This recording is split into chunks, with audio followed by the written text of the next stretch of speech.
प्रिय विद्यार्थियों, नवांकुर डिजी लेसन में मैं सुनील भावसार आप सभी का हार्दिक स्वागत करता हूं।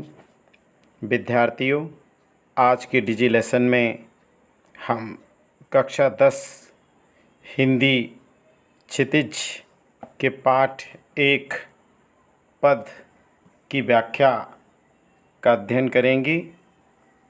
इसके रचयिता सूरदास जी हैं। सूरदास जी का जन्म सन 1478 ईस्वी में मथुरा के निकट रुनकता या रेणुका क्षेत्र में हुआ, ऐसा माना जाता है। दूसरी मान्यता है कि उनका जन्म सीही ग्राम, जो कि दिल्ली के पास है, में हुआ था। आपने महाप्रभु वल्लभाचार्य जी से शिक्षा प्राप्त की और आप वल्लभाचार्य के अष्टछाप के कवियों में सर्वाधिक प्रसिद्ध हैं। उनके 3 ग्रंथ सूरसागर, साहित्य लहरी और सूरसारावली हैं, जिनमें सूरसागर ही सर्वाधिक लोकप्रिय हुआ है। सूरदास जी वात्सल्य और श्रृंगार के श्रेष्ठ कवि माने जाते हैं। प्रस्तुत पाठ में सूरसागर के भ्रमर गीत से 4 पद लिए गए हैं। कृष्ण ने मथुरा जाने के बाद स्वयं ना लौटकर उद्धव के जरिए गोपियों के पास संदेश भेजा था। उद्धव ने निर्गुण ब्रह्म एवं योग का उपदेश देकर गोपियों की विरह वेदना को शांत करने का प्रयास किया, लेकिन गोपियां ज्ञान मार्ग की बजाय प्रेम मार्ग को पसंद करती थीं। इसलिए उन्हें उद्धव का शुष्क संदेश पसंद नहीं आया। तभी वहाँ एक भौरा आ पहुँचा और यहीं से भ्रमर गीत का प्रारंभ होता है। पद क्रमांक 1। ऊधो तुम तो अति बड़भागी, अपरस रहत स्नेह तगाते नाहिन मन अनुरागी। पुर इन पात रहत जल भीतर, तारस देह न दागी। ज्यों जल माह तेल की गागरी, बूंद न ताको लागी। प्रीति नदी में पाँव न बुर्यो, दृष्टि न रूप परागी। सूरदास अबला हम भूरी, गुर चाटी जो पागी। संदर्भ: प्रस्तुत पद हमारी पाठ पुस्तक हिंदी क्षितिज के पद पाठ से अवतरित है। इसके रचयिता श्री सूरदास जी हैं। प्रसंग: प्रस्तुत पद में गोपियाँ उद्धव पर भ्रमर के बहाने व्यंग बाण छोड़ते हुए शिकायत करती हैं कि उद्धव कभी स्नेह के धागे से बंधे होते तो वे गोपियों की विरह वेदना को अच्छी तरह से समझ पाते। व्याख्या: ऊधो तुम तो अति बड़भागी, अपरस रहत स्नेह तगाते नाहिन मन अनुरागी। बड़भागी माने भाग्यशाली, अपरस यानी अछूते या अलिप्त, रहत माने रहे, स्नेह माने प्रेम या स्नेह, तगा माने बंधन से, नाहिन मन अनुरागी, अनुरागी माने प्रेमी। गोपियाँ कहती हैं कि हे उद्धव, तुम बड़े ही भाग्यशाली हो, क्योंकि तुम कृष्ण के इतने निकट रहते हुए भी उनके प्रेम बंधन में नहीं बंधे। तुम्हें श्री कृष्ण से जरा सा भी मोह नहीं है। तुम अभी तक उनके प्रेम रस से अछूते हो।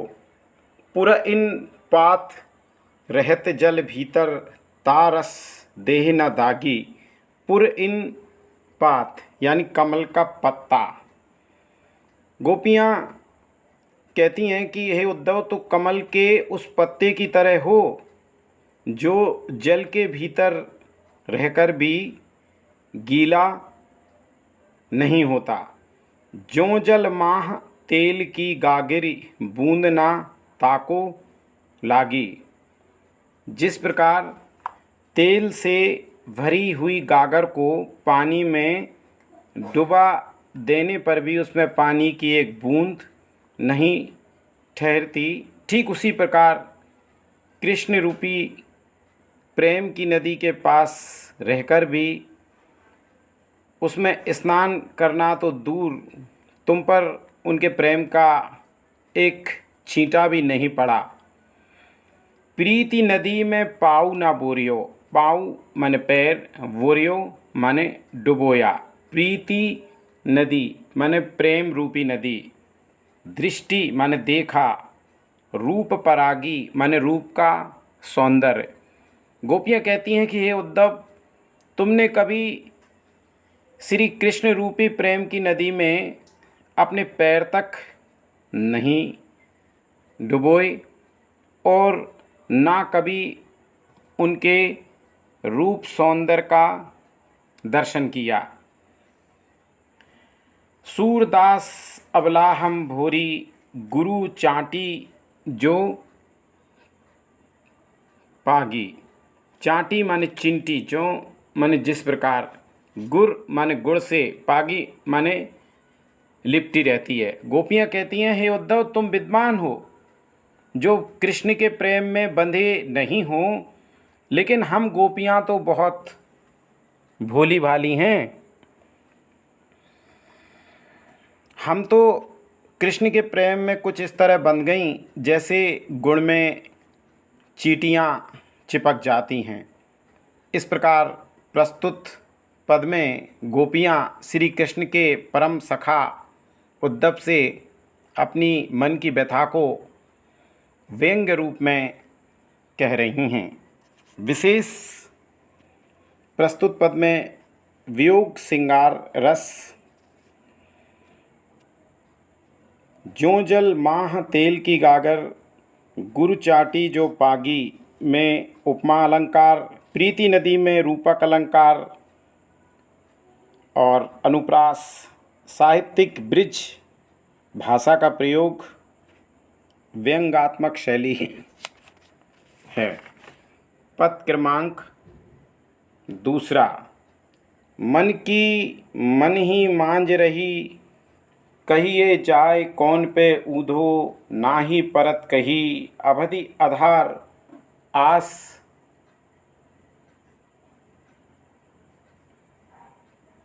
आवन की तन मन बिथा सही, अब इन जोग संदेशन सुन सुन बिरहन विरह दही। चाहत हुती गुहार जितैते उतते धार बही, सूरदास अब धीर धरें क्यों मर ज़्यादा ना लही। इस दूसरे पद में गोपियाँ कृष्ण के प्रति अपने प्रेम की गहराई को व्यक्त करते हुए कहती हैं कि उनके मन की अभिलाषाएं मन में ही रह गईं। गोपियाँ कहती हैं कि हे उद्धव, मन की मन ही मांझ रही, कहिए जाए कौन पे ऊधो, नाही परत कही।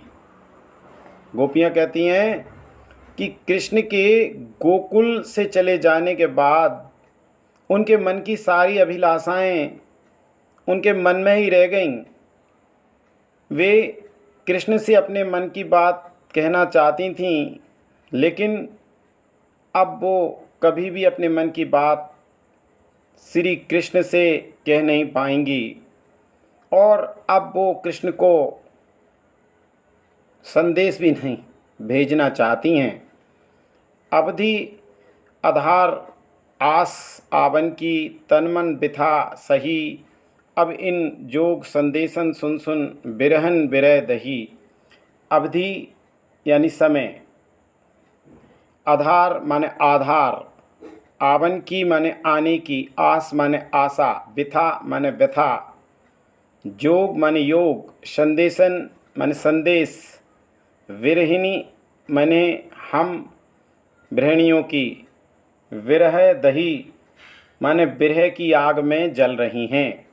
गोपियाँ कहती हैं कि वो लंबे समय से तन मन और हर प्रकार की विरह वेदना को सिर्फ इसलिए सहन कर रही थीं कि एक दिन श्री कृष्ण आएंगे और उनके सब दुख दूर हो जाएंगे।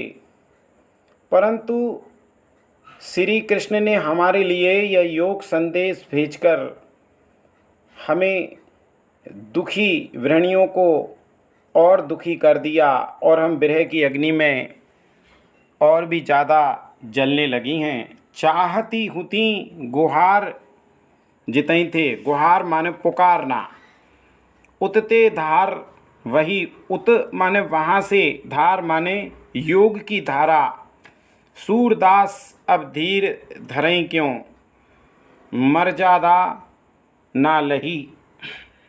गोपियाँ कहती हैं उद्धव, जब किसी के जीवन में दुख आता है तो वह अपने रक्षक को पुकारता है। गुहार माने रक्षा करने के लिए पुकारना, कि परंतु हमारे रक्षक यानी श्री कृष्ण ही आज हमारे दुख का कारण हैं। अब बताओ हम धीरज यानी धैर्य कैसे धारण करें जब हमें पता है कि श्री कृष्ण नहीं आएंगे।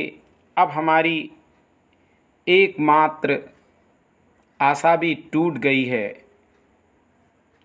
यानी गोपियाँ कहती हैं कि प्रेम की मर्यादा तो ये कहती है कि प्रेम के बदले प्रेम ही दिया जाए, परंतु श्री कृष्ण ने हमारे साथ छल किया, उन्होंने हमें धोखा दिया और अब हमें योग की शिक्षा देने के लिए तुम्हें यहाँ पर भेजा है। विशेष वियोग श्रृंगार अवधि आधार आस आवन की में वृत्तानुप्रास अलंकार, साहित्यिक ब्रिज भाषा और व्यंग्यात्मक शैली का प्रयोग।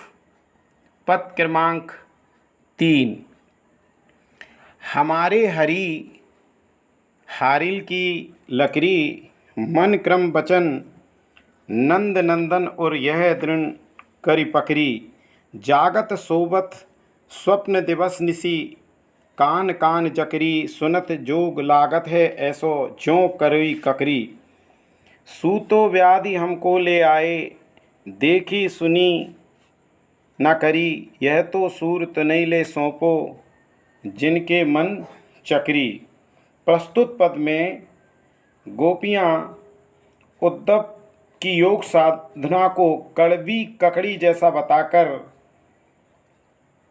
अपने श्री कृष्ण के प्रति एक निष्ठ प्रेम में दृढ़ विश्वास रखने का वर्णन कर रही हैं। गोपियाँ कहती हैं कि हमारे हरि हारिल की लकड़ी। गोपियाँ उद्धव से कहती हैं कि हे उद्धव, जिस प्रकार हारिल पक्षी अपने पंजों से लकड़ी को मजबूती के साथ पकड़े रहता है, लकड़ी को ही अपने जीवन का आधार समझकर उसे गिरने नहीं देता है, उसी प्रकार कृष्ण भी हम गोपियों के जीने का आधार हैं और हम उन्हें छोड़ नहीं सकती। मन क्रम वचन नंद नंदन और यह दृढ़ कर पकड़ी। गोपियाँ कहती हैं कि हमने अपने मन क्रम व वचन से नंद बाबा के पुत्र श्री कृष्ण को ही अपने जीवन का आधार माना है। जागत सोबत स्वप्न दिवसनिसी कान कान जकरी। जागत माने जागते हुए, सोबत माने सोते हुए, स्वप्न दिवसनिसी माने दिन और रात्रि में, कान कान जकरी माने कान्हा कान्हा कृष्ण कृष्ण जपती रहती हैं। गोपियाँ कहती हैं कि हमारा रोम रोम सोते जागते दिन रात स्वप्न में भी कृष्ण का ही नाम जपता रहता है।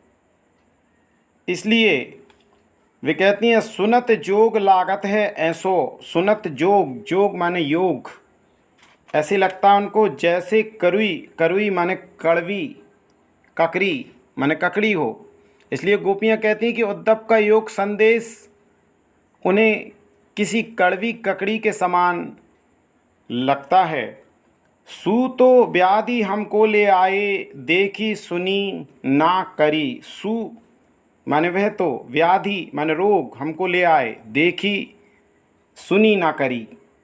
यानी गोपियाँ कहती हैं कि हे उद्धव, हमें तो कृष्ण के प्रेम का रोग लग चुका है, अब हमें तुम्हारे इस योग संदेश का रोग नहीं लग सकता, क्योंकि हमने ना कभी इसके बारे में सुना है, ना कभी इसको जाना है और ना कभी इसको देखा है। देखी सुनी ना करी, ना देखा है, ना सुना है और ना जाना है। यह तो सूर्य तिनैले सोपो, जिनके मन चक्री। चक्री माने अस्थिर मन है। सूर माने सूरदास जी कहते हैं, सौंपो माने सौंप दो। गोपियाँ कहती हैं कि हे उद्धव, तुम जो ये योग संदेश लाए हो, इसे जाकर उन्हीं को सुनाओ जिसे कृष्ण के प्रेम का रोग ना लगा हो। हमें तो कृष्ण के प्रेम का रोग लग चुका है और अब इस योग संदेश का हम पर कोई असर होने वाला नहीं है। इस प्रकार प्रस्तुत पद में गोपियों ने श्री कृष्ण को हारिल पक्षी की तरह बताया है कि जैसे हारिल पक्षी अपने पंजे से लकड़ी को मजबूती से पकड़े रहता है, उसी प्रकार उन्होंने श्री कृष्ण को मजबूती से पकड़ा हुआ है और वो उन्हें छोड़ नहीं सकती। विशेष वियोग श्रृंगार ज्यों करुई ककरी में उपमालंकार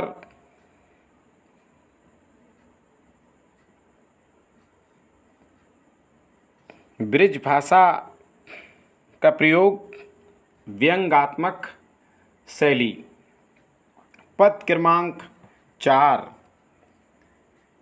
हरि हैं राजनीति पढ़ आए, समझी बात कहत मधुकर के, समाचार सब पाए। एक अति चतुर होते पहले ही अब गुरु ग्रंथ पढ़ाए, बड़ी बुद्धि जानी जो उनकी, जोग संदेश पठाए। ऊधो भले लोग आगे के, परहित डोलत धाये। अब अपने मन फेर पाइए, चलत जुहुते पर चुराए। ते क्यों अनीत करें आपन, जे और अनीत छुड़ाए। राजधर्म तो यह सूर, जो प्रजा न जाए सताए। संदर्भ पूर्व की तरह प्रस्तुत पद हमारी पाठ्य पुस्तक हिंदी क्षितिज के पाठ 1 पद से अवतरित हैं। इसके रचयिता श्री सूरदास जी हैं। प्रसंग: प्रस्तुत पद में गोपियाँ उद्धव को ताना मारती हैं कि श्री कृष्ण ने अब राजनीति पढ़ ली है। जो स्वयं अत्याचार का अंत करने आए थे, उन्होंने स्वयं भी राजधर्म का पालन नहीं किया, इसलिए उन्हें प्रजा का हित रूपी राजधर्म का पालन करना चाहिए।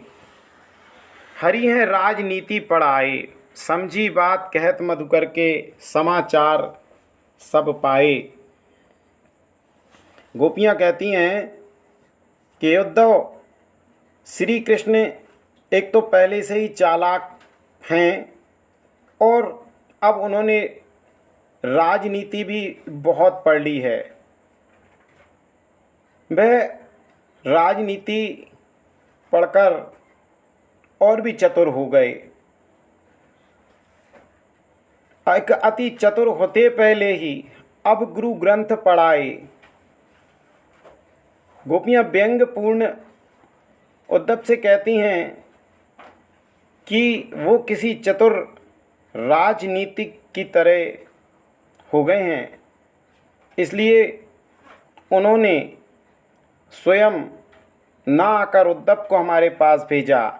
एक तो वे श्री कृष्ण पहले से चालाक थे, लेकिन अब उन्होंने बड़े बड़े ग्रंथ पढ़ लिए, बड़ी बुद्धि जानी जो उनकी जोग संदेश पठाए यानी भेजा, होते यानी थे। गोपियाँ कहती हैं उनकी बुद्धि अब पहले से भी काफ़ी तेज हो गई है, इसलिए उन्होंने उद्धव को हमारे पास योग संदेश लेकर भेजा है और वो उद्धव से ही यहाँ के सारे समाचार प्राप्त कर लेते हैं। ऊधो भले लोग आगे के परहित डोलत धाये। उद्धव जी, गोपियाँ कहती हैं कि इसमें आपकी कोई गलती नहीं है। उनको तो दूसरों का कल्याण करने में बड़ा आनंद आता है। अब अपने मन फेर पाई हैं, चलत जू होते चुराए। गोपियाँ उद्धव से कहती हैं कि आप जाकर श्री कृष्ण को यह संदेश दीजिए कि जब गोकुल से मथुरा गए थे तो हमारा मन और हृदय भी अपने साथ लेकर गए थे, वे हमें वापस कर दें। ते क्यों अनीत करें आपुन जे और अनीत छुड़ाएं। अनीति यानी अत्याचार। गोपियाँ कहती हैं कि वो तो अत्याचारियों को दंड देने के लिए गोकुल से मथुरा गए थे, लेकिन अब खुद ही अत्याचार करने में लगे हैं। राजधर्म तो यह सूर जो प्रजा न जाए सताए। सोहे उद्धव, कृष्ण जाकर कहिए कि एक राजा को हमेशा अपने प्रजा के हित के कार्य करना चाहिए, उनको कभी दुख नहीं देना चाहिए, यही राजधर्म है। इस प्रकार प्रस्तुत पद में गोपियाँ उद्धव से कहती हैं कि एक तो श्री कृष्ण पहले से ही चालाक हैं और कृष्ण के द्वारा राजनीति का पाठ पढ़ने से वे और भी चतुर हो गए हैं, और इसीलिए छल कपट के माध्यम से बड़ी चतुराई के साथ श्री कृष्ण ने योग संदेश भेजा है, या वह हमें श्री कृष्ण का योग संदेश दे रहे हैं। प्रस्तुत पद में वियोग श्रृंगार, बड़ी बुद्धि में अनुप्रास, साहित्यिक ब्रिज भाषा का प्रयोग और व्यंग्यात्मक शैली। आज के डिजी लेसन में मैं सुनील भावसार आपसे आज्ञा लेता हूँ।